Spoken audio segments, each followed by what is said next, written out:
Nagbabala ang management ni 21 members ng Dara Park na idadaan nila sa legal na aksyon ang mga paninira sa kanya. Nagugat yan sa viral video ng K-pop star kung saan kinuwento niya noon na may nakadate siyang 14 years old guy noong siya'y 19 pa lamang.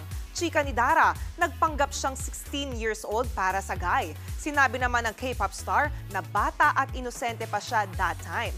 Pero binatikos yan ng ilang netizens. Deleted na ang portion ng video na yan sa YouTube ni Dara. Nakiusap din ang YT channel na iwasan ng anilay pagpapakalat ng malicious comments. Kung hindi, idadaan daw nila ito sa legal na aksyon.